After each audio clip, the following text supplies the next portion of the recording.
أما بعد فأعوذ بالله من الشيطان الرجيم. بسم الله الرحمن الرحيم. وما كنا معذبين حتى نبعث رسولا.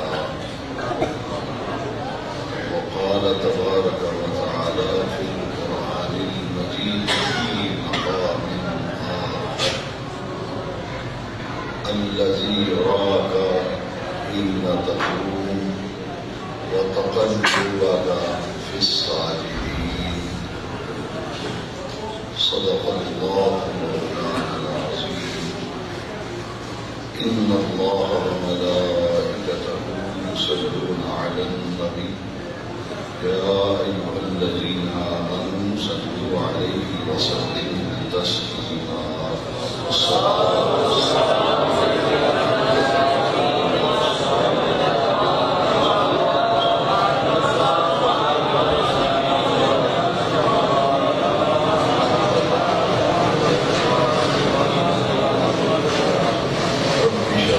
صدري ويسر لي أمري واحلل عقدة من لساني يفقهوا قولي.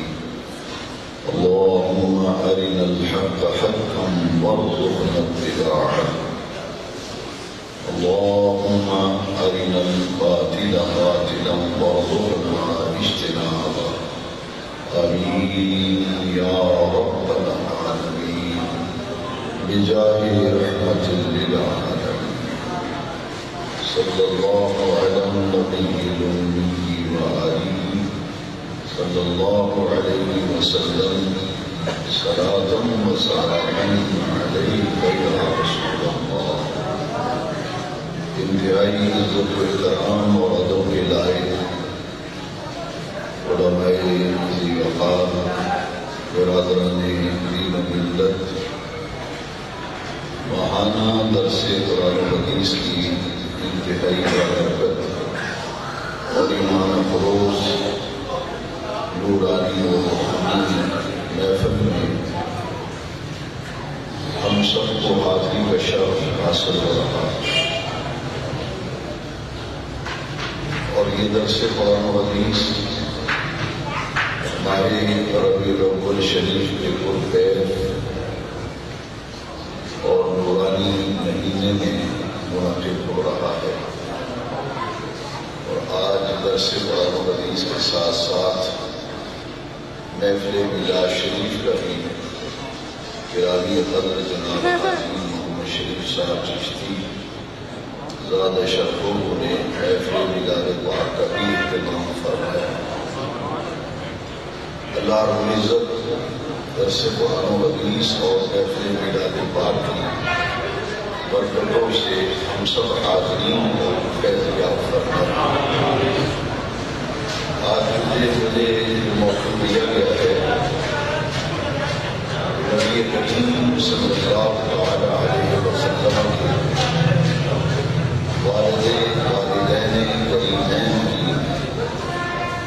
والدین کریمین طیبین طاہرین کی عظمت کا تذکرہ ہے.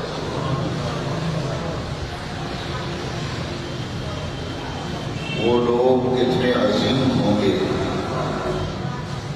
جن کے صلب میں نبی کریم علیہ السلام کا نور مبارک نما. وہ مقدس خواتین کس قدر پاکیزہ ہوں گی جن کے پاس نور کی امانت رہی. میں اس گفتگو کا آغاز اس حدیث شریف سے کرنا چاہتا ہوں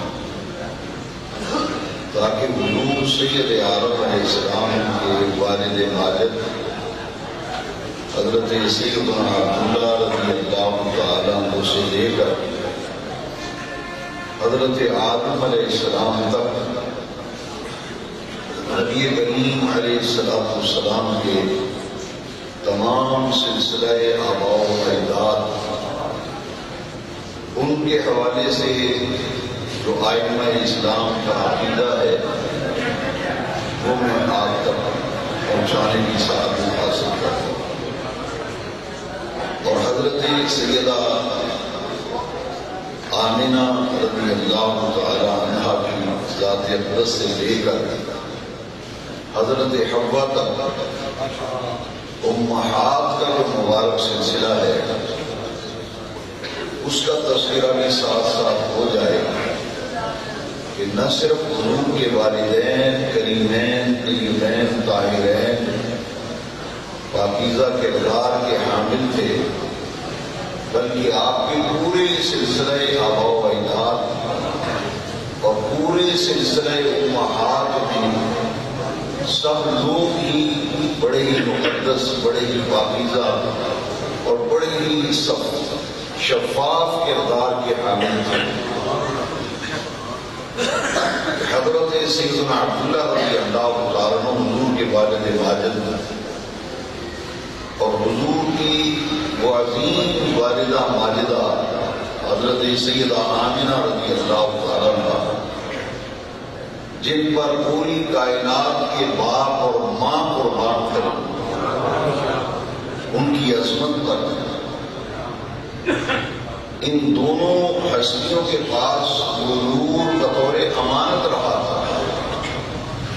نور کی امانت حضرت سیدنا عبداللہ کے پاس آئی رضی اللہ تعالیٰ، پھر یہ نور کی امانت حضرت سیدہ آمنہ رضی اللہ تعالیٰ کے پاس منتقل ہوئی اور پھر اس نور محمدیہ کا ظہور کائنات کی اس مقدس ترین خاتون کی آغوش اور گود میں ہوا جس کو حضرت سیدہ آمنہ کہا جاتا ہے۔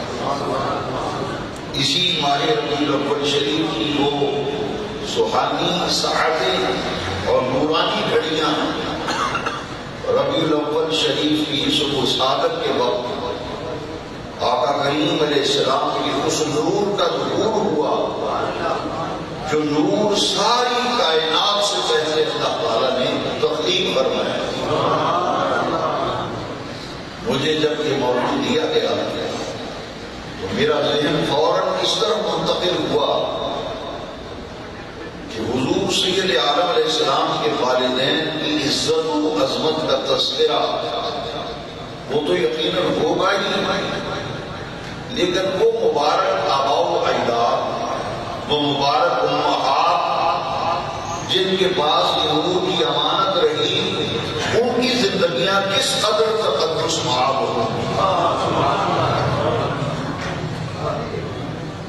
یہاں میں کوشش کروں گا جو میرے پاس وقت ہے اس پر عقلی اور نقلی دونوں دلائل میں آپ کی خدمت میں عرض کروں،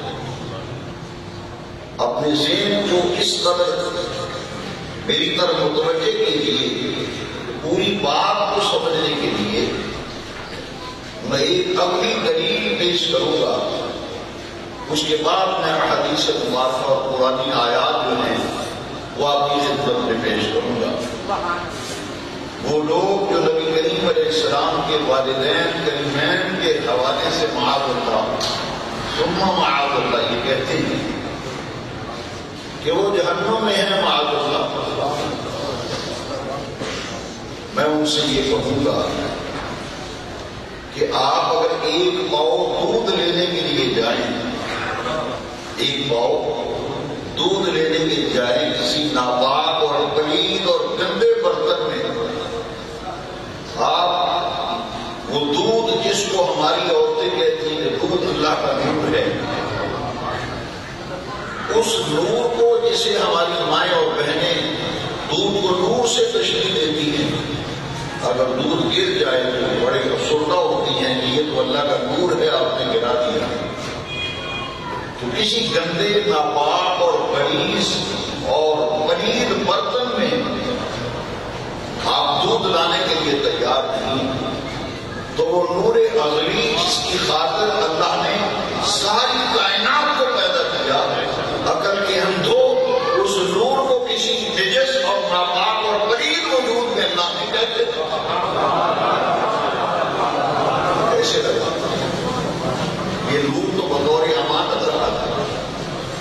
اگر آپ کے پاس دودھ دودھ لینے جائیں اور دودھ کسی غریب اور گندے اور نجس برتن میں لے کر کسی کے پاس امانت رکھتے ہیں تو کیا آپ تصور کریں گے طبیعت کی نفاست اور نزاکت اس بات کو اس پر آمادہ ہی نہیں ہوگی کہ وہ برتن جو خود گندا ہے غلیظ ہے جراثیم سے بھرا ہوا ہے اس میں اگر دودھ ڈالیں گے تو دو دودھ پیئیں گے تو پینے والے کا حشر کیا ہوگا؟ اس میں کوئی دودھ لانے کے لیے تیار نہیں. تو میرے آقا کا نور مبارک تو بطور عام امانت حضرت عبداللہ کی پشت سے پیشانی میں منتقل کیا گیا، انگوٹھوں میں منتقل کیا گیا، اور پھر نسل در نسل یہ نور محمد منتقل ہوتا ہوا حضرت عبداللہ حضرت آمنہ کے پاس، یہ تو بطور امانت آیا. ایک اللہ کے ولی اور بزرگ کا واقعہ حضرت سیدنا میرے شاہ صاحب بولنے فرماتے ہیں کہ ایک شخص کسی بزرگ کے پاس گیا اور معاذ اللہ حضور کے والدین کریمین کے خلاف بکواس کرنے لگا کہ وہ تو جنتوں میں ہیں اور وہ فلاں ہیں اور فلاں ہیں. آپ نے انگور لا کر پلیٹ میں اس کے آگے رکھے اور فرمایا یہ انگور کھائیے. یہ انگور جو ہے کیکر کے درخت سے میں لے کر آیا. اس نے کہا یہ کیسے ہو سکتا ہے کہ انگور اور کیکر کے درخت پہ وہ انگور لگے؟ تو آپ نے فرمایا کہ یہ آپ نے کیسے گمان کر لیا ہے کہ حضور کا نور مبارک ناپاک اور نجس اور مشرک لوگوں کے پاس حضور کا نور مبارک رہا؟ کیسے آپ نے گمان کر لیا؟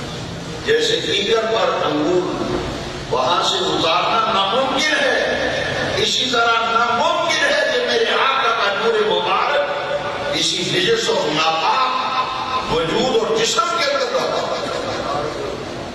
اب آئیے میں اس حدیث شریف سے آغاز کرنا چاہتا ہوں تاکہ پورا مضمون واضح ہو کر آپ کے ذہن میں اتر جائے. حضرت جابر بن عبداللہ رضی اللہ تعالیٰ حضور کے بڑے جلیل القدر اور پیارے صحابی ہیں اور امام بخاری کے استاد المحدث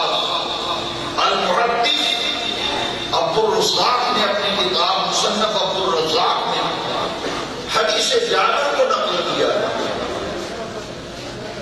مولانا اشرف علی فاطمی نے نشر الدین میں بھی مصنف عبد الرزاق کے حوالے سے اس حدیث کو نشر الدین کے اندر نقل کیا ہے. حضرت جابر بن عبداللہ نے حضور سے سوال کیا وان جابر بن عبداللہ رضی اللہ تعالیٰ عنہ قلت اخبرنی یا رسول اللہ صلی اللہ علیہ وسلم ان اول شیء خلق اللہ تعالیٰ قبل اشیاء. حضور یہ ارشاد فرمائیے کہ اللہ رب العزت نے پوری کائنات میں سب سے پہلے کس چیز کو تخلیق فرمایا؟ قال رسول اللہ صلی اللہ علیہ وسلم یا جابر ان اللہ تعالی خلق قبل الاشیاء نور نبیک من نورہ. فرمایا اے جابر ہر شے سے پہلے اللہ رب العزت نے تیرے نبی کے نور کو اپنے نور سے تخلیق فرمایا. آج سائنس یہ کہتی ہے کہ کائنات کیسے بنی، اس کی ابتدا کیسے ہوئی. سائنسدانوں کا اتفاق ہے کہ کائنات کی ابتدا لائٹ سے ہوئی، روشنی سے ہوئی. عربی کے اندر لائٹ اور روشنی کو نور کہتے ہیں. سائنسدان بھی اس سے اتفاق کرتے ہیں کہ کائنات کی ابتدا نور سے ہوئی، لائٹ اور روشنی سے ہوئی. حضرت شاہ عبدالحق محدث دہلوی علیہ رحمہ مدارج النبوت کے اندر حدیث لائے ہیں. آپ لکھتے ہیں در حدیث صحیح آمدان اول ما خلق اللہ نوری. آقا کریم علیہ السلام نے فرمایا کائنات والوں سب سے پہلے اللہ رب العزت نے جس شے سے کائنات بنانے کی ابتدا اور آغاز کیا وہ میرا نور ہے. کائنات کے ہر وجود ہر شے سے قبل اللہ تعالیٰ نے میرے نور کو تخلیق فرمایا.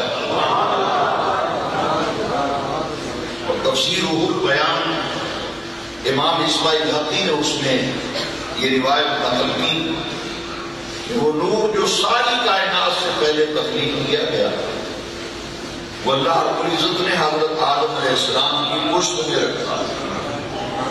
ملائکہ اس کی جب زیارت کے لیے جب آ رہے تھے اور ملائکہ کے جھرمٹ کو جب حضرت آدم علیہ السلام نے دیکھا تو پوچھا باری تعالیٰ یہ ملائکہ میرے گرد یہ کیوں ان کا جھمگٹا اور جھرمٹ ہے؟ اللہ رب العزت نے ارشاد فرمایا پیارے آدم جس نبی آخر زمان کی خاطر میں نے تجھے وجود بخشا پوری کائنات کو تخلیق فرمایا اس نبی آخر زمان کا نور مبارک میں نے تیری پشت کے اندر رکھا ہے جس کی زیارت و دیدار کے لیے ملائکہ آ رہے ہیں. حضرت آدم علیہ السلام نے اللہ رب العزت کی بارگاہ میں عرض کی باری تعالیٰ اس نور کی زیارت کا میں بھی متمنی ہوں خواہش مند ہوں آرزومند ہوں کہ مجھے بھی اس نور کی زیارت کروا جس کی خاطر تو نے پوری بس میں کائنات بس کو بالا کو کائنات بس کو القبوت کو تو نے تخلیق فرمایا مجھے بھی اس کی زیارت کرا. اللہ رب العزت نے حضرت آدم علیہ السلام کی پشت سے آقا کریم علیہ السلام کا نور مبارک اٹھا کر حضرت آدم علیہ السلام کے دونوں انگوٹھوں میں رکھا. حضرت آدم علیہ السلام نے جب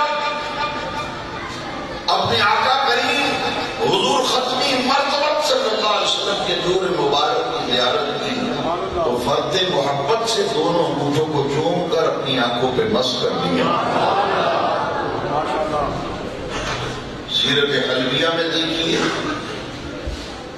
مواہب الدنیا پڑھ لیجیے خصائص کبریٰ پڑھ لیجیے کتاب شفا قاطعیات پڑھ لیجیے.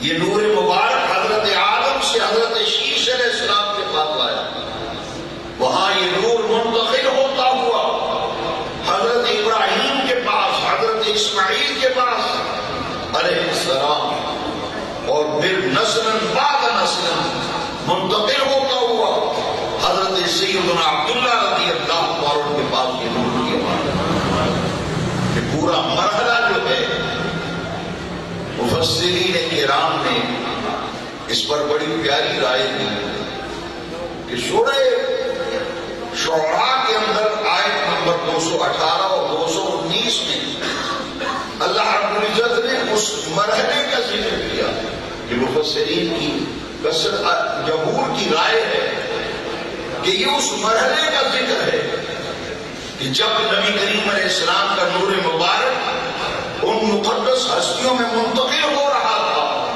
اس کا تذکرہ اللہ رب العزت نے سورہ الشعراء کے اندر آیت نمبر 218-19 میں کیا. الذی یراک حین تقوم وتقلبک فی الساجدین. اے محبوب جب آپ کھڑے ہوتے ہیں اور آپ ساجدوں میں منتقل ہوا کرتے تھے اے محبوب صلی اللہ علیہ وسلم اس کو میں ملاحظہ کر رہا تھا. یہاں مواہب الدنیا میں صاحب مواہب الدنیا لکھتے ہیں اس آیت کریمہ سے یہ معلوم ہوا کہ حضور کے پورے سلسلہ آباء و اجداد کے اندر حضرت عبداللہ سے لے کر حضرت آدم علیہ السلام تک جتنے بھی سلسلہ آباء و اجداد ہے وہ سب کے سب ساجدین تھے. حضور سجدہ کرنے والوں سے سجدہ کرنے والوں کی طرف منتقل ہو رہے ہیں.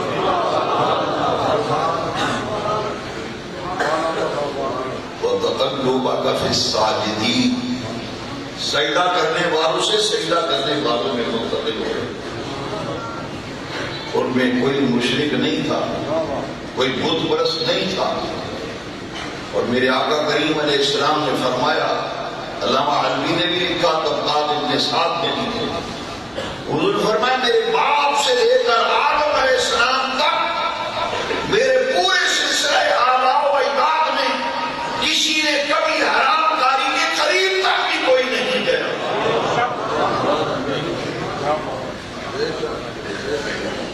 اور میرے آقا کریم کریم علیہ السلام نے فرمایا لم ازل انقل من اسلاب الطاہرین الی ارحام الطاہرات، فرمایا میں پاک سلبوں سے پاک رحموں میں منتقل ہوتا ہوا آیا۔ اب قرآن کی آیت سے پتہ چلا کہ حضور ساجدین سے ساجدین میں منتقل ہو رہے تھے، اور نبی کریم علیہ السلام پاک سلبوں سے آپ کا نور مبارک پاک رحموں میں منتقل ہوتا ہوا آ رہا تھا۔ اللہ رب العزت کو قرآن میں فرماتا ہے انما المشرکون نجس، جو مشرک ہے وہ تو دل سے عین ہے، پلید ہے۔ تو حضور کے پورے آباء و اجداد کے سلسلے میں سب ساجدین تھے، کسی نے شرک کا ارتکاب نہ کیا، کوئی حرام کاری کے قریب تک نہ گئے۔ پاک سلبوں سے پاک رحمہ میں میرے آقا منتقل ہوتے ہوئے آئے، تو اگر معاذ اللہ حاکم بدہن جیسے یہ کہا جاتا ہے، پھر لازم آئے گا کہ اللہ رب العزت قرآن میں کہہ رہا ہے، مصطفیٰ کی حدیث پاک گواہی دے رہی ہے، میرے آقا کے پورے باتوں اور ماؤں کے اندر نہ کسی نے شرک کا ارتکاب کیا، نہ کسی نے بت پرستی کا ارتکاب کیا، نہ کوئی حرام کاری کا کیا، بلکہ سب کے سب پاکیزہ کردار کے حامل لوگ تھے۔ پوری سلسلہ ہے۔ اور والدین مصطفیٰ پر صحیح تین راستے اہل اسلام نے اختیار کیا، ائمہ اسلام، اور اس پر جمہور کی رائے یہ ہے کہ حضور کے والدین موحد تھے، یعنی عقیدہ توحید پر صاحب استقامت تھے، مومن تھے، ایمان کی دولت سے مالا مال تھے، اور ایک اور یہ ہے کہ وہ دین ابراہیمی پر تھے، اور ایک اور یہ ہے کہ چونکہ زمانہ فطرت میں حضور سید عالم علیہ السلام نے نبوت کا اظہار اور اعلان کو 40 سال کی عمر مبارک میں فرمایا۔ آپ سب جانتے ہیں کہ میرے آقا کریم علیہ السلام کے میلاد سے قبل، حضور کی ولادت سے پہلے ہی آپ کے والد ماجد حضرت سیدنا عبداللہ رضی اللہ تعالیٰ عنہ کا وصال ہو گیا تھا۔ وہ تو حضور کی ولادت کے وقت ان کا وصال ہو چکا تھا پہلے، اور حضرت سیدہ آمینہ سلام اللہ علیہا آپ کا وصال اس وقت ہوا جب آقا کریم علیہ السلام کی عمر مبارک کم و بیش 6 برس، اس وقت مادہ مائدہ کا وصال ہوا۔ جمہور ائمہ اسلام کی رائے یہ ہے، کیونکہ آقا فرماتے ہیں میرے پاک سلبوں پاک رحموں میں منتقل ہوتا ہوا آیا حضور کا پورے مبارک، سب ساجدین تھے، کسی نے شرک کا ارتکاب نہیں کیا، اور جو ایمان لانے کا مسئلہ ہے انہوں نے تو حضور سید عالم علیہ السلام کے اعلان نبوت کے بعد بعثت کا زمانہ پایا ہی نہیں، ان تک دعوت پہنچی ہی نہیں، کیونکہ اعلان نبوت سے قبل ہی ان کا انتقال ہو گیا تھا۔ جب حضرت عبداللہ کا وصال ہوا، حضور کے والد ماجد میلاد مصطفیٰ سے قبل ہی وصال فرما گئے، وصال کی عمر وصال کے وقت حضور کے والد ماجد کی عمر مبارک 25 برس کی، 25 برس، بہت کم عمر میں حضور کے والدین کا وصال ہوا۔ قریب ہے حضور کے والد ماجد کا جب وصال ہوا تو مبارک ان کی 25 برس، آقا کریم کے مبارک 6 برس کم و بیش، والدہ ماجدہ وصال فرما گئی، سیدہ آمنہ تھا۔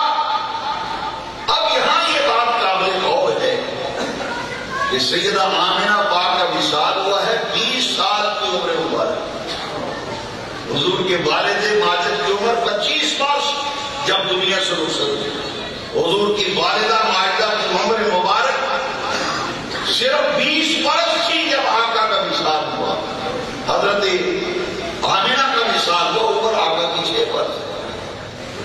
برس کی عمر میں والدہ مائدہ کا مثال، 25 برس کی عمر میں والد ماجد کا مثال. یہ زمانہ فطرت کا زمانہ ہے. علماء تشریف فرما ہے، ائمہ اسلام نے قرآن و حدیث کی تعلیمات سے یہ خلاصہ ملت اسلامیہ کے سامنے پیش کیا کہ ایک نبی کی نبوت کا دور ختم ہو جائے، وہ اپنی نبوت کر کے چلے جائیں، تو دوسرے نبی کے آنے تک جو زمانہ ہوتا ہے اسے کہتے ہیں فطرت کا زمانہ. ان لوگوں کو دعوت پہنچتی ہی نہیں، اس لیے ان کی نجات کے لیے اتنا ہی کافی ہے کہ وہ بت پرست نہ ہو اور ان کا یہ عقیدہ ہو، کسی گوشے میں بھی یہ تصور ہو کہ کوئی ایک ہستی ہے، کوئی ایک ذات ہے جو کائنات کا نظام چلا رہی ہے، تو ان کی نجات کے لیے یہی کافی ہے. اس کے علاوہ امام فخر الدین رازی علیہ رحمہ، امام ابن حجر مکی اور امام جلال الدین سیوطی علیہ رحمہ آپ کو فرماتے ہیں کہ فطرت کے زمانے میں جتنے بھی لوگ ہوئے وہ نجات یافتہ ہیں، کیونکہ ان تک دین کی دعوت ہی نہیں پہنچی. اور قرآن مجید کی آیت کریمہ جو میں نے خطبے کے اندر تلاوت کی، اسی آیت کریمہ میں اللہ رب العزت نے ارشاد فرمایا وَمَا كُنَّا مُعَذِّبِينَ، ہم کسی کو عذاب دینے والے نہیں حتیٰ نبعث رسولا، جب تک قوم کی طرف رسول نہ بھیجے. تو رسول جب بھیجا جائے تو جو رسول کی دعوت کا انکار کرے، قبول نہ کرے اور ان تک دین کی دعوت پہنچے، ان کی گرفت و پکڑ و عذاب ان کو ہوگا. جن تک دین کی دعوت نہیں پہنچی، انہوں نے کسی نبی کا زمانہ ہی نہیں پایا، ان کی نجات کے لیے اتنا ہی کافی ہے کہ ان کے تصور کے کسی گوشے میں بس اتنی سی بات آ جائے کہ کوئی ایک ہستی ہے جو دنیا کا کائنات کا سارا نظام چلا رہی ہے. امام رازی، امام ابن حجر مکی، امام سیوطی تو یہ کہتے ہیں کہ فطرت کے زمانے میں جو ایسے لوگ ہوئے وہ نجات یافتہ ہے، ان کے لیے نجات یقینی عمل ہے. حاضرین محترم، درس قرآن و حدیث اور محفل میلاد کی دو نسبتیں آ رہی ہیں.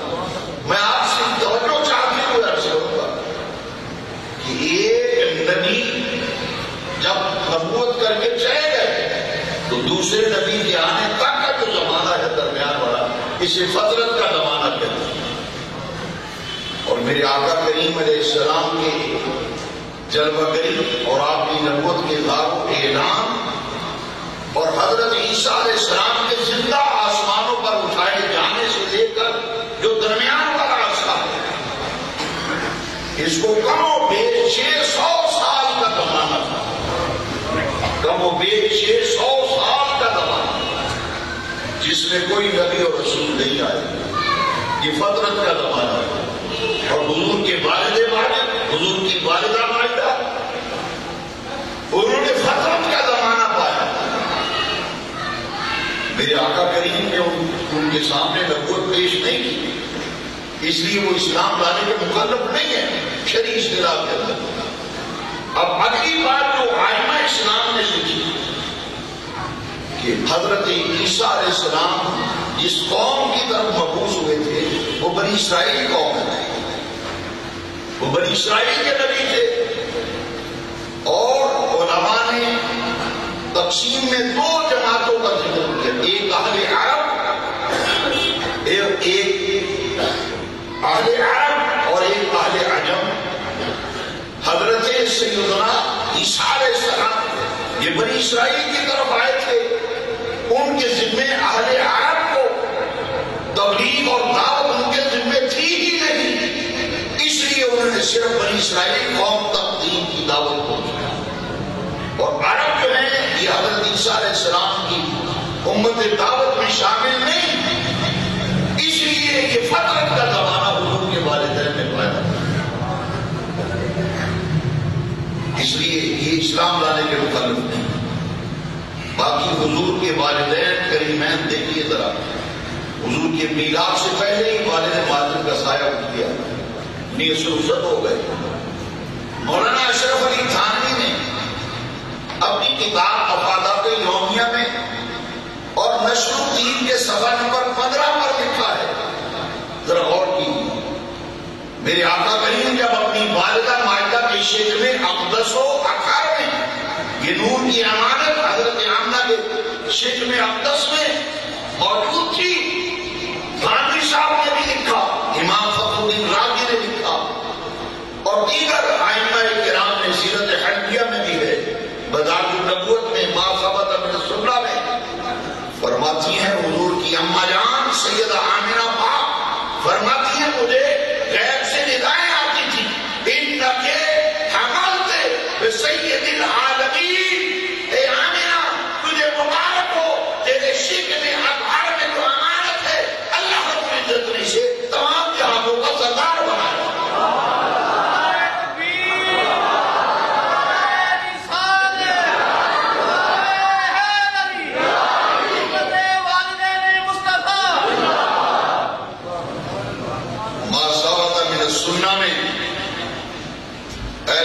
مکتبہ فکر کے مجدد نواب صدیق حسن بخاری الشمامۃ العنبریہ میں لکھا کہ حضور کی والدہ ماجدہ فرماتی ہیں جب آقا کریم علیہ السلام کا میلاد و ظہور ہوا، فرماتی ہیں خرج منی نور ادا ما بین المشارق والمغارب، فرماتی ہیں مجھ سے ایک نور ظاہر ہوا، میں نے مکے میں بیٹھ کر مشرق کو بھی دیکھ لیا مغرب کو بھی دیکھ لیا. امانت جو ساری کائنات سے پہلے تبدیل ہوئی، یہ سارے دین میں حضور منتقل ہوتے ہوئے آ رہے تھے. اس نور محمدیہ کا ظہور ماہ نور و سرور ربیع الاول شریف کی سبحانی گھڑی صبح سادت کے وقت حضرت آمنہ کی گود میں جب تک نور کا ظہور ہوا، سرکار کی مائدہ فرماتی ہیں مجھے غیب سے ندائیں آتی تھی دوران حمل، انکے حملت سید العالمین، تیری شکل میں تمام جہانوں کا سردار جلوہ کر رہے ہیں. اور جب اس نور کا ظہور ہوا فرماتی ہیں مجھ سے ایک نور ظاہر ہوا، مجھ سے ایک نور کا ظہور ہوا، اور میں نے اب شہر مکہ میں چوپڑی میں بیٹھ کر شام کے محلات کو چمکتا چمکتا بھی دیکھا. بخاری شریف کے اندر ہے میرے آقا کریم علیہ السلام نے فرمایا میری والدہ ماجدہ نے جو نور دیکھا، اللہ رب العزت نے انبیاء کرام کی دنیا میں تشریف آوری کے بعد اس نور کو ظاہر کیا تھا. حضرت آمنہ کی گود کے اندر وہ نور محمدیہ جو پہلے امانت رہی، پھر ربیع الاول کی 12 تاریخ کو اس نور کا ظہور. اس کا تعلق حضور کے والدین کی عظمت سے کس طرح ہے ذرا غور کیجیے. میرے آقا کی والدہ ماجدہ جو بات کہنا چاہتا ہوں، حضور کی والدہ ماجدہ جانتی تھی کہ میں نے جسے جنم دیا ہے یہ کائنات کی بڑی کوئی مبارک اور مقدس ہستی ہے. جب حلیمہ کے سپرد کیا تھا میرے آقا، حضرت آمنہ نے کیا فرمایا تھا رضی اللہ عنہ؟ فرمایا حلیمہ یہ کو کائنات کی بڑی مقدس اور مبارک ہستی ہے، میں نے دوران حمل عجائبات کا مشاہدہ کیا، ولادت کے وقت عجائبات کا مشاہدہ کیا، جس سے مجھے اندازہ ہوتا ہے یہ بڑی کوئی بزرگ تر ہستی ہے جس کے لیے اللہ نے امانت کے لیے مجھے منتخب کر دیا. اسی گندے برتن میں آپ دودھ نہیں لاتے، وہ ماں بڑی مقدس ماں ہے، وہ باپ بڑا ہی مقدس تقدس ماں ہے جن کے پاس میرے آقا کریم علیہ السلام کے نور کی امانت رہی. اب تیسرا قول ائمہ اسلام کا یہ، چونکہ حضور کا تو زمانہ ہی نہیں پایا تو کلمہ کیسے پڑھتے؟ حضور نے اپنی نبوت انہیں ظاہر ہی نہیں فرمائی. عمر مبارک 6 برس جب والدہ ماجدہ کے انتقال، والد ماجدہ میلاد سے پہلے ہی پردہ فرما. امام جلال الدین سیوطی 10ویں صدی ہجری کے متفقہ مجدد انور شاہ کاشمیری نے لکھا ہے، جو بندیوں کے صف اول کے عالم، انہوں نے لکھا ہے کہ امام جلال الدین سیوطی وہ شخصیت ہے جس نے 22 مرتبہ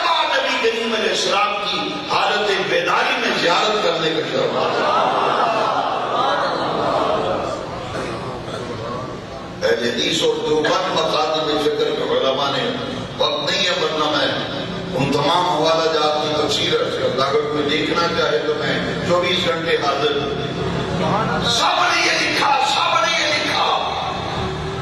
کہ حضور سید عالم صلی اللہ علیہ وسلم کی زیارت ہوا کرتی تھی حضرت امام سیوطی اور کسی آقا کریم علیہ السلام کی حدیث کے بارے میں کہ کس درجے کی حدیث ہے اشکال پیدا ہوتا تو لوگ یہ کہتے تھے کہ امام سیوطی سرکار کے سامنے حدیث سناتے ہیں، اگر میرے آقا کریم علیہ السلام خوش ہو جائیں تو وہ حدیث کی صحت کی تصدیق کرتے ہیں کہ یہ صحیح درجے کی حدیث ہے۔ اس بارے کا محدث، اپنی صدی کا مجدد محدث امام جلال الدین سیوطی رحمہ، انہوں نے والدین مصطفیٰ پر 6 مقالہ جات 6 رسائل لکھے امام جلال الدین سیوطی۔ اب ابین مصطفیٰ حضور کے والدین کریم ہے۔ تیسرا قول یہ ہے کہ نبی کریم علیہ السلام نے جب حج پہ تشریف لے گئے اور آپ سب نے کئی مرتبہ درس کے اندر یہ بات سنی کہ میرے آقا کریم علیہ السلام نے پوری ظاہری حیات مقدسہ میں ایک ہی حج فرمایا۔ اس حج کے دوران سفر میرے آقا کریم علیہ السلام نے دعا فرمائی اپنے رب کی بارگاہ، باری تعالیٰ میرے والدین کو زندہ فرما، میں ان کے سامنے دعوت پیش کروں اور انہیں کلمہ پڑھنے کا شرف انہیں مل جائے۔ یہ تو پہلے ہی پاکیزہ کردار تھا، موحد مومن دین ابراہیمی پر باقی رہ گئی، کلمہ پڑھنے کی بات اس کے مکلف نہ تھے۔ اللہ رب العزت نے میرے آقا کی دعا کو قبول فرما کر حضرت عبداللہ کو بھی زندہ فرمایا، حضرت آمنہ کو بھی زندہ فرمایا۔ رابعہ ام المؤمنین حضرت عائشہ صدیقہ ہیں رضی اللہ تعالیٰ عنہا، میرے آقا کریم علیہ السلام نے انہیں کلمہ پڑھایا، کلمہ پڑھ کر پھر ان کا وصال ہوا۔ اس حدیث کو منکرین ایمان والدین مصطفیٰ اس حدیث کو ضعیف کہتے ہیں، کئی بدبخت یہ کہتے ہیں کہ موضوع ہے۔ امام جلال الدین سیوطی فرماتے ہیں کہ موضوع تو اس کو کسی محدث کی جمہور جماعت نے کسی نے موضوع تو کہا ہی نہیں ہے، ہاں بعد نے اسے ضعیف کہا، اس کی تضعیف کی، لیکن فرماتے ہیں کہ سب یہ جانتے ہیں محدثین کے ہاں فضائل کے اندر اگر ضعیف حدیث بھی آ جائے تو وہ مقبول ہوتی ہے، ضعیف حدیث بھی مقبول ہوتی ہے۔ اور امام سیوطی نے رسائل تسعہ کے اندر لکھا ہے، فرماتے ہیں کہ آقا کریم علیہ السلام کے والدین کا کلمہ پڑھنا، ایمان لانا، اس پر اتنے شواہد ہیں کہ حضرت عائشہ صدیقہ والی روایت اتنے طرق سے مروی ہے کہ اسے حسن کے درجے پر پہنچا دیا ہے، تعدد طرق نے اسے درجہ حسن تک پہنچا دیا ہے۔ لہذا والدین مصطفیٰ کا زندہ کیا جانا، کلمہ پڑھنا، یہ حسن حدیث حسن کے درجے میں آتی ہے۔ اللہ تعالیٰ نے اپنے محبوب علیہ السلام کی اس خواہش کو پیدا کیا۔ اس پر امام سیوطی نے بڑے دلائل دیے ہیں کہ حضرت عیسیٰ علیہ السلام مردوں کو زندہ فرماتے ہیں۔ جو اللہ رب العزت اپنے عیسیٰ کے ذریعے مردوں کو زندہ فرماتا ہے اور عیسیٰ علیہ السلام کے پاس مردہ لایا جاتا وہ زندہ فرماتے تھے، تو کیا اللہ اس بات پر قادر نہیں کہ اپنے محبوب کی دعا پر ان کے والدین کو زندہ کرے؟ رب اس پر بھی قادر ہے۔ میرے آقا کریم علیہ السلام کے والدین زندہ کیے گئے، میرے آقا کریم علیہ السلام نے دعوت پیش کی، انہوں نے کلمہ پڑھا اور پھر ان کا وصال ہوا۔ یہ والدین مصطفیٰ کے ایمان کا مسئلہ ہے، اس کو بھی امام سیوطی نے واضح فرمایا۔ عزیزی وقار ایک اور بات ذرا توجہ سے سن لیجیے تاکہ پوری طرح مضمون شرح و بد کے ساتھ ذہن نشین ہو جائے۔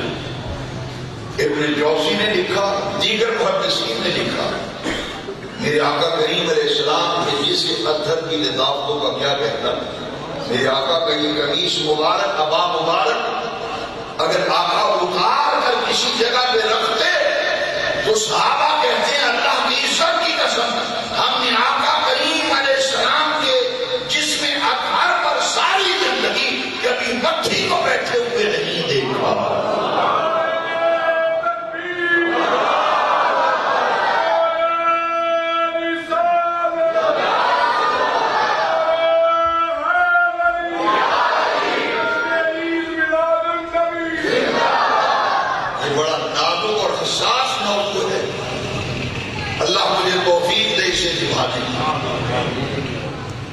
مکی سرکار کے جسم اطہر پر کبھی کسی نے بیٹھے ہوئے نہیں دیکھے.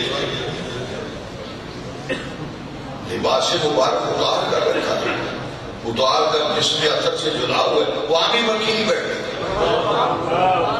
تو جس وجود پر وجود کے ساتھ مس کرنے والی شے پر اللہ گوارا نہیں کرتا کہ نیچے سے مکھی بیٹھے, وہ رب کیسے پسند کر پاتا کہ محبوب کا جسم کسی مشرک اور بدعت کے پاس ان کی حماقت کرتے جیسے اس میں اثر پر تو مکھی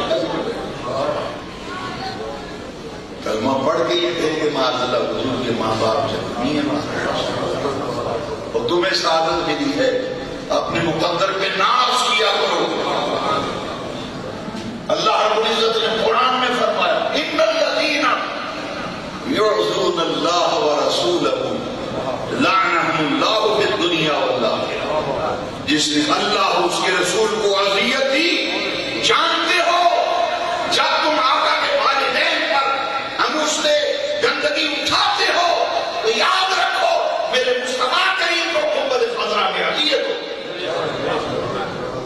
آئیے اس پر دلیل چھوڑی, علماء موجود ہیں اور محمد شریف رضوی کے کتب خانے میں وہ کتابیں موجود ہیں جن کے میں حوالے دے رہا ہوں.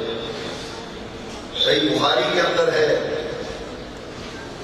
ابو لہب کی بیٹی مومنہ تھی, حضور پر ایمان لا چکی تھی, سرکار کے پاس روتی ہوئی ہے, کہا حضور یہ مجھے تانا دیتے ہیں کہ جہنم کے ایندھن کی بیٹی ہے, یہ جہنم کے ایندھن کی بیٹی ہے, وہ تو ایمان لا چکی مومنہ تھی. روتی ہوئی ہیں, کہتی یا رسول اللہ میں آپ پر ایمان لائی ہوں, یہ میرے باپ کی وجہ سے مجھے تانا دیتے ہیں. میرے آقا کریم علیہ السلام نے فرمایا اس قوم کا کیا حال ہوگا جو میری قرابت داروں کی وجہ سے مجھے اذیت دیتے ہیں, قرابت داروں کی وجہ سے مجھے اذیت دیتے ہو. گویا کہ آقا کا دل دکھا کہ بیٹی تو مومنہ ہے, اس بیٹی کا بھی دل دکھایا جو آقا پر ایمان لائی ہے. باپ کی وجہ سے فرمایا میرے قرابت داروں کی وجہ سے مجھے اذیت دینے کی کوشش کرتے ہو, اللہ سے ڈرو.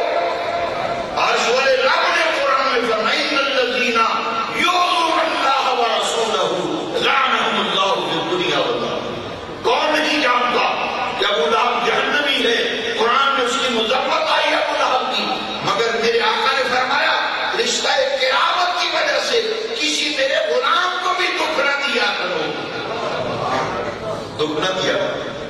اور بہت کسی نے حدیث نقل کی, میرے آقا کریم نے فرمایا اور زندوں کو مردوں کی وجہ سے اذیت نہ دیا, جو دنیا سے رخصت ہو جائے. علماء موجود ہیں, میں اختصار پیش سے نظر ہے میرے, جو دنیا سے رخصت ہے تیرا کوئی وجہ سے, تیرا چاچا ہے جڑا دنیا کو ٹوٹ جائے.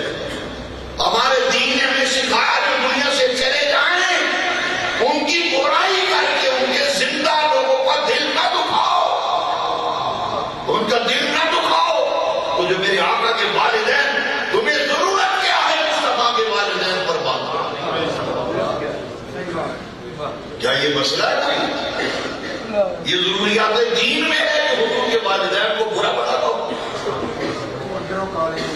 اللہ رب العزت کو میرے آقا کریم علیہ السلام کی عظمتوں کو بیان کر رہا ہے. مکھی جس جسم اطہر پر آقا گوارا نہیں کرتا, رب وہ کیسے گوارا کرتا ہے کسی نجس اور مجرم مرد یا عورت کے پاس میرے آقا کے روح کی امانت رکھے. اور آؤ میں بڑی زبردست دلیل پیش کرنے لگا ہوں, اس کے بعد بھی اگر ہر تو غبار رہ جائے تو پھر اپنی قسمت پہ ماتم کرو، افسوس کرو اپنے موقع پر۔ غزوہ احد کے موقع پر میرے آقا کریم علیہ السلام کے ہونٹ مبارک زخمی ہو گئے۔ مالک بن سنان نام ہے صحابی رسول جنہوں نے خون چوسا تھا۔ مالک بن سنان آقا کے ساتھ حضور کے ہونٹ مبارک پہ پتھر لگا، خون بہ رہا تھا۔ عرض کی آقا اگر اجازت فرمائے تو یہ خون بند کر دو۔ حضور یہ جو خون بہ رہا اسے دیکھا نہیں جاتا، فرمائے تو میں بند کر۔ میرے آقا نے فرمایا تو کیا کرے گا کہ خون بند ہو جائے؟ کیا کرے گا؟ انہوں نے کہا حضور کی اجازت دی دیجیے پھر دیکھی کیسے بند کرتا ہوں۔ جب میں نے حدیث پڑھی بڑا مزہ آیا، حضور اجازت تو دے اور پھر دیکھے کیسے بند ہوگا۔ میرے آقا نے کچھ ہو گئی اجازت دے۔ مالک بن سنان صحابی رسول نے آقا کریم علیہ السلام کے ہونٹوں کو منہ میں لے لیا، جہاں سے خون بہ رہا تھا، چوستے رہے یہاں تک کہ چوس کے منہ خون سے بھر گیا، اور جب منہ ہٹایا تو خون بند ہو چکا تھا، خون بہنا بند ہو چکا تھا، منہ میں خون تھا نا پوری کی صورت میں۔ میرے آقا فرمایا اسے زمین پہ گرا دے۔ یا رسول اللہ زمین پہ گرا ہوں، فوراً نکل گئے۔ وہ جتنا خون تھا نا آقا کریم کے ہونٹ مار کا چوسا ہوا۔ کتاب الشفا قاضی اجاز پڑھو، قصائد سے خبرہ امام سیوطی کی پڑھو، وہ سارا خون پیٹ میں نکل گئے۔ اللہ اکبر، میرے مصطفیٰ دیکھ کر مسکرائے، مالک یہ کیا کیا؟ آقا میں نے یہ گوارا نہیں ہے کہ آپ کا مقدس خون زمین پہ گیا، حضور وہ تو میں نے پی لیا ہے، پیٹ میں اندر چلا گیا۔ میرے آقا نے فرمایا تجھے خوشخبری ہو، تجھے مبارک ہو، اللہ رب العزت نے تجھ پر آتش دوزخ کو عام کر دیا، اور جس کا خون آقا کریم کا جس صحابی کے پیٹ میں چلا جائے اس پر آتش دوزخ حرام ہو جاتی ہے۔ اللہ والوں ذرا غور کرو، یہ خون کن آدان میں آ رہا تھا؟ کیا وہ خون نیت کا حرام ہو؟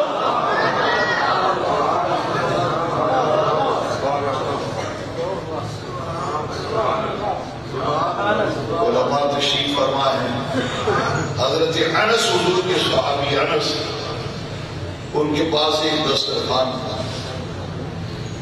دسترخوان اس پر آگ اثر نہیں کرتی تھی۔ کسی نے پوچھا کہ اس دسترخوان میں کیا کمال ہے، اس پہ آگ اثر نہیں کرتی؟ فرمایا میں نے نبی کریم علیہ السلام کی دعوت کی تھی، اس کپڑے سے حضور نے اپنے ہاتھوں کو صاف،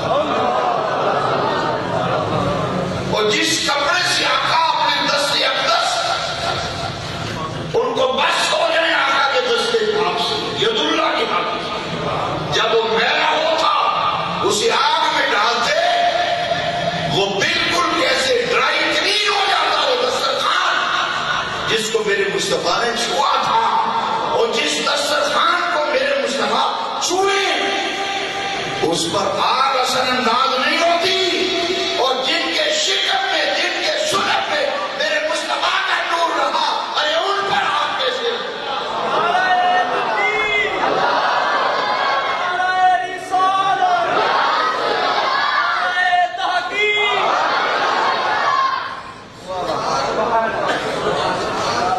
بے خبری میں یہ تو باخبر ہو کے خون چوسا نہ آتا، باخبر ہو کا خون میں آ کر چوسا پیٹ میں لے گئے۔ آقا کریم علیہ السلام کی قریب ام ایمن بے خبری میں آقا کریم علیہ السلام کا بول مبارک پیالے کے اندر لکڑ کا پیالہ ہے، انہوں نے سمجھا پانی، بے خبری میں پی گئی۔ صبح میرے آقا نے پوچھا یہاں پیالہ رکھا تھا وہ کہاں گیا؟ آقا وہ رات کو اٹھی مجھے پیاس لگی میں نے تو پی لیا۔ میرے آقا مسکرائے، فرمایا تجھ پر آتش دوزخ حرام ہو گئی اور تجھے زندگی بھر پیٹ کی بیماری نہیں ہوگی، زندگی بھر پیٹ کی بیماری نہیں۔ کچھ خیال کرو کہاں ہاتھ ڈالا ہے، مصطفیٰ کی عزت و عظمت پر ہاتھ ڈالا ہے، میرے آقا کے والدین کے تقدس پہ ہاتھ ڈال رہے ہو۔ یہ تو کائنات کی وہ مقدس ہستیاں ہیں، حضرت عبداللہ بھی، حضرت آمنہ بھی، جن کے پاس نور محمدیت کی امانت رہی، نور کی امانت، اور حضرت عبدالمطلب کی پاکیزہ زندگی، تمام سلسلہ آباء و اجداد، تمام سلسلہ امہات کا، حضور کے باپوں، حضور کی ماؤں کا سارا مبارک سلسلہ اگر پڑھو تو پتہ یہ چل جائے گا کہ ایک ایک فرد، ایک ایک مقدس خاتون، انہوں نے تقدس معاف زندگی گزاری، پاکیزہ اور اعلیٰ کردار پیش کیا۔ حاضرین محترم، یہی صراط مستقیم ہے، یہی راہ نجات ہے، اسی لیے تو کہتے ہیں نور والا آیا ہے، نور لے کر آیا ہے، سارے عالم پہ یہ دیکھو کیسا پھول چکا ہے۔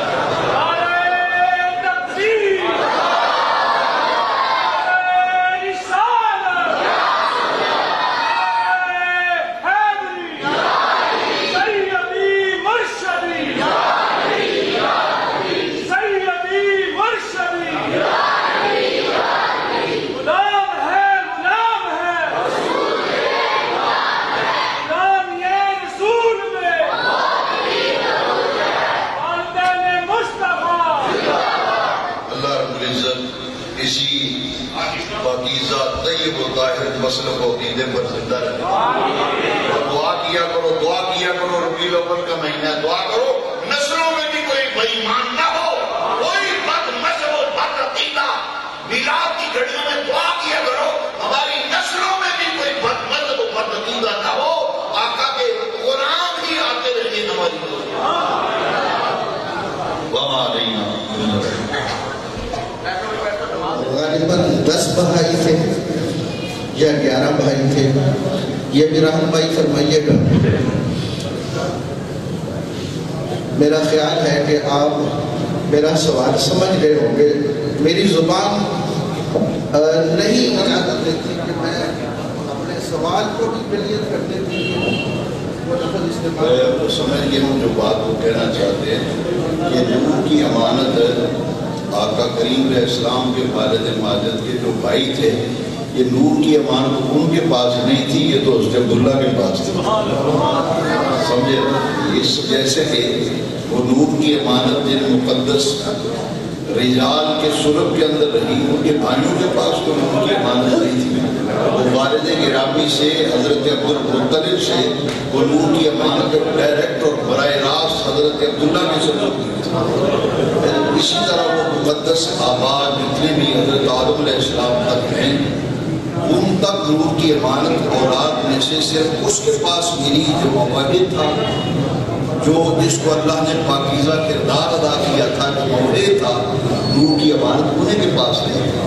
دیگر بھائی جتنے بھی تھے ان کے پاس تو امانت تو نہیں تھی، امانت تو صرف حضرت اللہ کے پاس تھی۔ اس لیے وہ جو بات کہنا چاہتے تھے اسے میں نے کلیئر کر دیا کہ چونکہ ان کو اللہ رب العزت نے ان تمام سے پاک رکھا، جیسے حضرت سیدنا صدیق اکبر رضی اللہ عنہ، ان کے بارے میں اہل ایمان کا عقیدہ ہے کہ اسلام لانے سے پہلے بھی کبھی آپ نے بت پرستی نہیں کی۔ آپ کو جب بت خانے میں لے جایا گیا تو آپ نے انکار کر دیا تھا، بلکہ پتھر اٹھا کے دے مارا۔ تو یہ امانت جن کے پاس رہی ان کا ذکر کیا جا رہا ہے کہ وہ پاک سلب تھے اور وہ رحم بھی پاک تھے، وہ خاتون بھی پاک تھے جن کے پاس رہی۔ سیدنا و مولانا محمد وعلا آل سیدنا و مولانا محمد مبارک وسلم صلی اللہ علیہ ربنا آتنا فی الدنیا حسنہ وفی الآخرۃ حسنہ وقنا عذاب النار۔ اے مولا کریم، اس درس قرآن حدیث و محفل میلاد شریف کو قبول و منظور فرما، اپنے پیارے حبیب کریم علیہ السلام کے ذکر کی برکت سے حضور کے والدین کریمین طیبین طاہرین کے ذکر پاک کی برکت سے ہماری خطائیں معاف فرما، ہماری غلطیاں قصور و گناہ معاف فرما، نیکیوں کی توفیق عطا فرما، ایمان و صحت شفاعت و درستی عطا فرما۔ میرے آقا کریم علیہ السلام کی برکت سے میلاد النبی صلی اللہ علیہ وسلم کے اس مبارک مہینے کی برکتوں سے تمام حاضرین کی جائز دلی مرادیں پوری فرما۔ اے میرے رب کریم اپنے حبیب کریم علیہ السلام کے جشن ولادت جشن میلاد پاک کو شایان شان طریقے سے منانے کی توفیق